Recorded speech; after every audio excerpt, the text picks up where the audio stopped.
ഈ ചടയമംഗലം നിയോജക മണ്ഡലത്തിലെ ഏറ്റവും പ്രധാനപ്പെട്ട വാക്ക് ഇന്ത്യൻ നാഷണൽ കോൺഗ്രസിന്റെ കേരള പ്രദേശ് കോൺഗ്രസ് കമ്മിറ്റിയുടെ സംസ്ഥാന general secretary Shri M Naseer അവരുടേതാണ്. ഈ നിയോജക മണ്ഡലത്തിലെ ഏറ്റവും പ്രധാനനായ പാർട്ടി നേതാവാണ്. ബഹുമാനായ കോൺഗ്രസിന്റെ മണ്ഡലം പ്രസിഡന്റ് ശ്രീ AR റിയാസും ബഹുമാനായ കോൺഗ്രസിന്റെ KPCC general secretary Shri M Naseer അടക്കമുള്ള ആളുകൾ പങ്കെടുത്ത പാർട്ടിയുടെ ഉത്തരവാദിത്തപ്പെട്ട മീറ്റിംഗിൽ വളരെ വിപുലമായി പോരേടം കോറിയെപ്പറ്റി നമ്മൾ സംസാരിക്കുകയുണ്ടായി.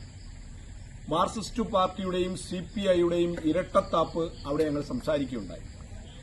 ഈ കോറിക്ക് അനുമതി കൊടുക്കുവാൻ വെമ്പുന്ന തരത്തിലുള്ള പഞ്ചായത്തിന്റെ നിലപാടുകൾ നമ്മൾ കാണുകയുണ്ടായി. ഇന്നലത്തെ ഹിയറിംഗിൽ പോലും പഞ്ചായത്ത് പ്രസിഡന്റായിരുന്നയാൾ പറഞ്ഞത് ഞങ്ങൾക്കൊരു തെറ്റുപറ്റി എന്നാണ് അവർ അതിൽ പറഞ്ഞത്. ആ നിലപാടടക്കമുള്ള കാര്യങ്ങൾ മുൻപ് ഞങ്ങൾ കോൺഗ്രസ് ചർച്ച ചെയ്തിട്ടുള്ളതാണ്.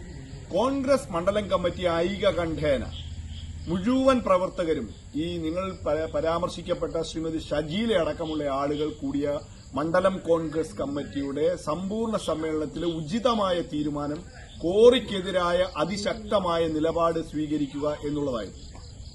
ഇന്ത്യൻ നാഷണൽ കോൺഗ്രസിന്റെ അന്നത്തെയും ഇന്നത്തെയും എപ്പോഴത്തെയും നിലപാട് കേരള പ്രദേശ് കോൺഗ്രസ് കമ്മിറ്റിയുടെ സംസ്ഥാന ജനറൽ സെക്രട്ടറി പ്രഖ്യാപിച്ച് മണ്ഡലം കോൺഗ്രസ് കമ്മിറ്റി പ്രസിഡന്റ് അവിടെ പാർട്ടിയുടെ ശബ്ദമായി അവിടെ പറഞ്ഞ് കോൺഗ്രസിന്റെ പഞ്ചായത്ത് അംഗങ്ങൾ, കോൺഗ്രസിന്റെ ബ്ലോക്ക് വൈസ് പ്രസിഡന്റ് ഒരാളല്ല, ശ്രീ വടക്കതിൽ നാസർ ബ്ലോക്ക് വൈസ് പ്രസിഡന്റാണ്, അദ്ദേഹം അവിടെ പങ്കെടുത്തിരുന്നു. അങ്ങനെയുള്ള മുഴുവൻ ആളുകളും പങ്കെടുത്ത് അഭിപ്രായം രേഖപ്പെടുത്തി കോൺഗ്രസ് നിലപാട് പറഞ്ഞപ്പോൾ അതിനെതിരായി കോൺഗ്രസിന്റെ ഭാരവാഹികൾ ആരെങ്കിലുമൊക്കെ നിലപാടെടുത്തിട്ടുണ്ടെങ്കിൽ, അങ്ങനെ പറഞ്ഞിട്ടുണ്ടെങ്കിൽ അത് സംബന്ധിച്ച് പാർട്ടി പരിശോധിക്കും. പാർട്ടിക്ക് അത് സംബന്ധിച്ച് പരാതി ലഭിച്ചിട്ടുണ്ട്. പാർട്ടി അത് സംബന്ധിച്ച് ഷോക്കോസ് നോട്ടീസ് പറഞ്ഞിരിക്കുന്ന ശ്രീമതി ഷജീലയ്ക്ക് ഇന്ത്യൻ നാഷണൽ കോൺഗ്രസിന്റെ കൊല്ലം ജില്ലാ കമ്മിറ്റി ഷോക്കോസ് നോട്ടീസ് കൊടുത്തിട്ടുണ്ട്. ആ കാരണം കാണിക്കൽ നോട്ടീസ് കിട്ടി അവരുടെ മറുപടി കൂടി കേട്ട് പാർട്ടി ഉചിതമായ നടപടി അക്കാര്യത്തിൽ തീരുമാനിക്കും.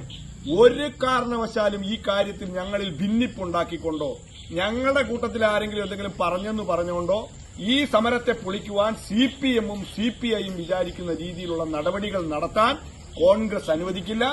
അതിശക്തമായ സമരപരിപാടിയുമായി പോരേടത്തെ ജനങ്ങളെ ചേർത്തുപിടിക്കുന്ന സമരപരിപാടിയായി കോൺഗ്രസ് മുന്നോട്ട് പോകും.